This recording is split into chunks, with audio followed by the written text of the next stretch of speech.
So let's go ahead and move on to Right. So this President. one. Um, this is CBS, Barry Weiss's own CBS. Sorry about that. So this video should hopefully get into Iran's response, and also hopefully its audio won't be as scuffed as that last video, so I can stand to listen to it for longer. Yeah, so my understanding is that Iran did not, uh, Iran denied basically talking at all with America.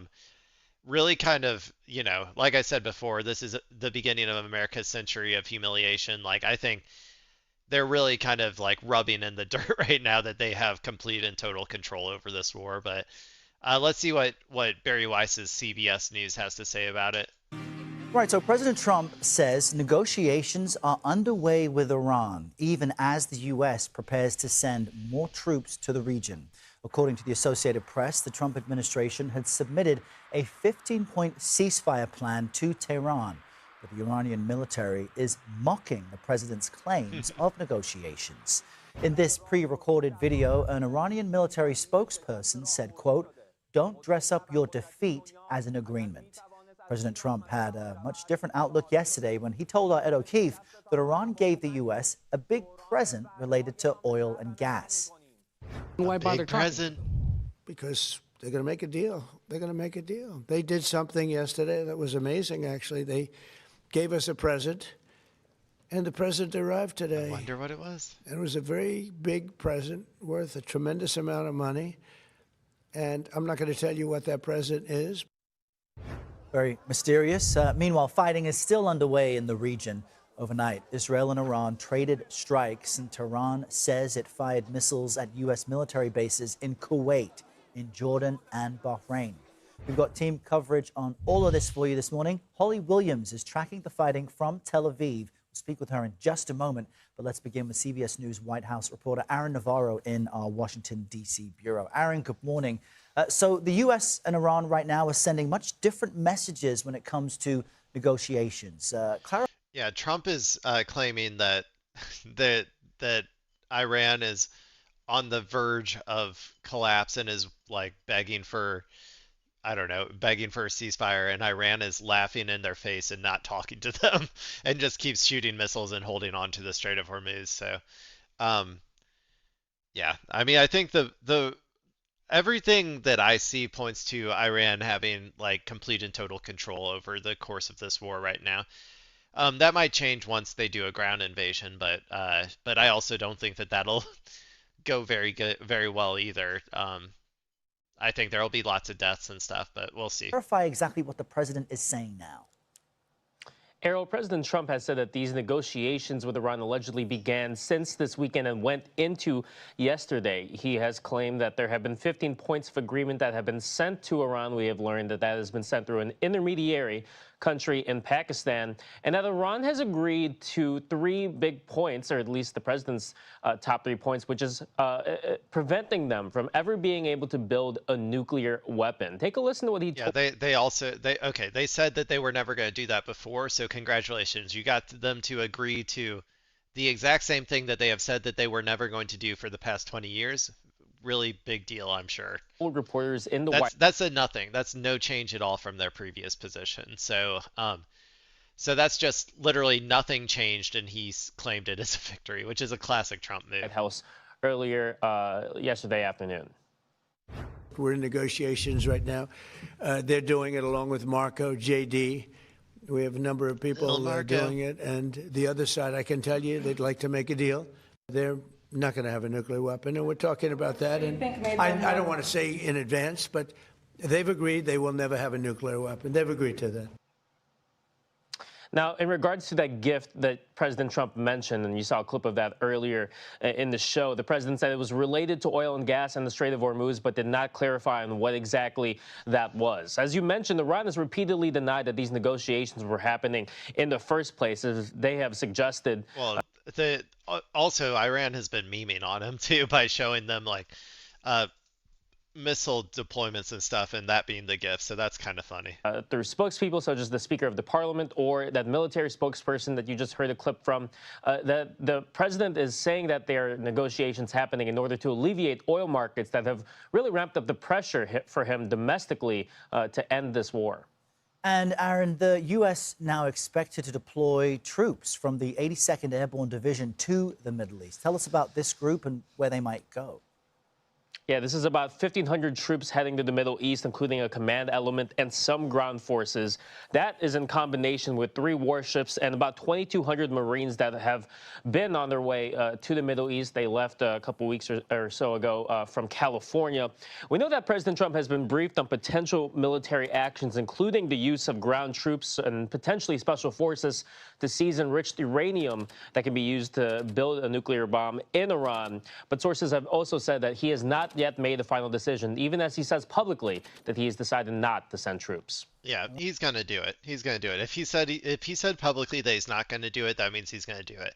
Also, if he's asking for negotiations to take place, that means he's getting ready to bomb them and invade them. Like, he always does this shit, dude. He's so predictable. He's the most predictable person on the fucking planet. Which is always funny because I think he thinks he's being like super unpredictable, but he doesn't realize that people who are capable of seeing patterns, like, understand exactly what the fuck he's doing. And I'm pretty sure that the Iranians at this point like understand what's happening here, but I guess we'll see. Right, Aaron Navarro in Washington, D.C. Aaron, thank you. CBS News senior foreign correspondent Holly Williams joins us now from Tel Aviv to discuss this. Holly, good morning to you. Give our viewers just a bit of a reality check here. What do we actually know about the state of negotiations with Iran? It's tough to believe the president when he says the nation has agreed to give up any effort toward nuclear weapons. Wait, what did he say? Sorry, that sounded wrong to me. Holly, good morning to you. Give our viewers just a bit of a reality check here. What do we actually know about the state of negotiations with Iran? It's tough to believe the president when he says the nation has agreed to give up any effort toward nuclear weapons. See, what is he talking about? What on earth? Like, they have never wanted a nuke. Their entire existence was built around, like, not getting a nuke. Like, there was a fatwa on it. It was a religious law to never create a nuclear weapon.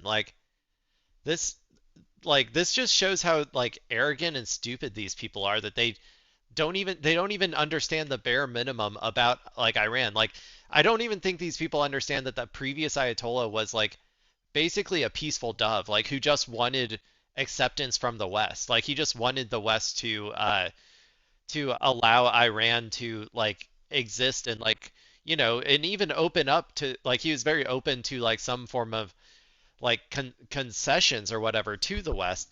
And the Western media is, like, so unhinged and bloodthirsty that they don't even understand the like, that basic reality. And then we killed that person who is essentially like a peaceful dove, the previous Ayatollah, and replaced him with his son, who is, I think, going to be much more hardline and potentially go for a nuke. So I don't know. This is a ridiculous way to frame this question. Hey there, Errol. Well, look, President Trump made a number of claims yesterday. He said that Iran was eager to do a deal. He said that Iran had agreed that it cannot have nuclear weapons, which, if true, is major news. And he also talked about that mysterious present, which he said was given by Iran to the US and was worth a lot of money and somehow connected with oil and gas. But the only I love when Trump does the black power fist. that Iran has confirmed to CBS News gotta be higher, is that Donald. it's received points from the US through mediators and they are being considered. And then we heard from that Iranian military spokesman today who openly mocked President Trump's talk of a ceasefire deal, saying, quote, "Have your internal conflicts reached the point where you are negotiating with yourselves?"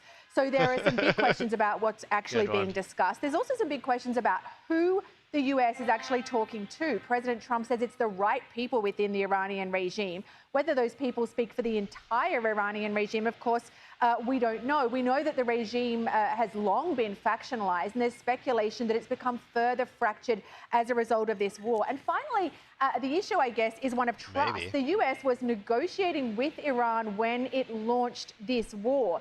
So there are questions about how much trust Iran will have in any negotiations or any ceasefire deal that may be on the table. And we'll drill into regime, what that means in Iran in just a second, Holly. But we want to just point to the president suggesting that there had, in fact, been regime change. Let's just play exactly what he said.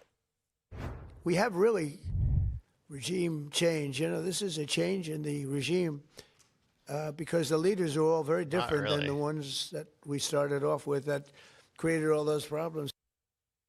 Holly, help our viewers make sense of that. Yesterday, I mean, I guess in a sense, because the previous regime was much more peaceful and amenable to the West, in my opinion, like way too much. And the new regime is much more hardline and more focused on military like deterrence, like in ways of doing that. So I guess in a sense the regime has been changed. It's just been like changed to be like more hardline and more anti-West, if that's what they're saying. At about this time, we were speaking with Elizabeth Palmer, and she mentioned that there is a fractured state of Iranian leadership, and there has been for some time. So what does regime change really mean?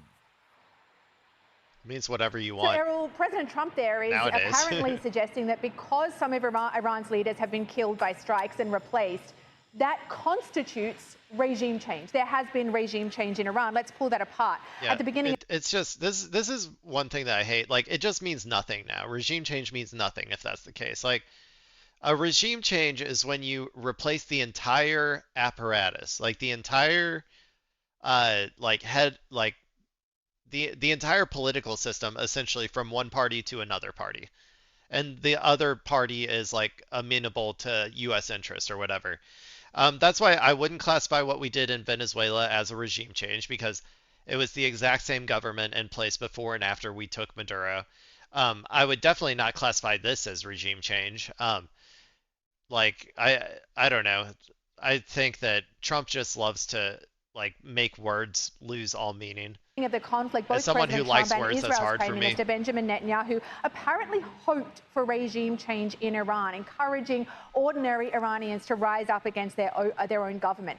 But so far, that hasn't happened. There have been mass protests in Iran in the past, but it hasn't happened in the context of this war. I think for that reason, most Iran watchers would probably push back against the idea that regime change has actually occurred. In fact, many of them say that the new leaders in Iran are more conservative, more hardline than their predecessors. That's what I said. The bottom line, I think, Errol, is that there is no question that the Iranian regime has been further weakened by this war. Israel's military told us that 70% of their ballistic missile launches have been neutralized and they are no longer producing any new ballistic missiles at all. What that means is that Iran's capacity to project power to do damage. Like I said, everything Israel says, assume it's the exact opposite. Like, I wouldn't be surprised if they've increased their production capabilities at this point. But okay.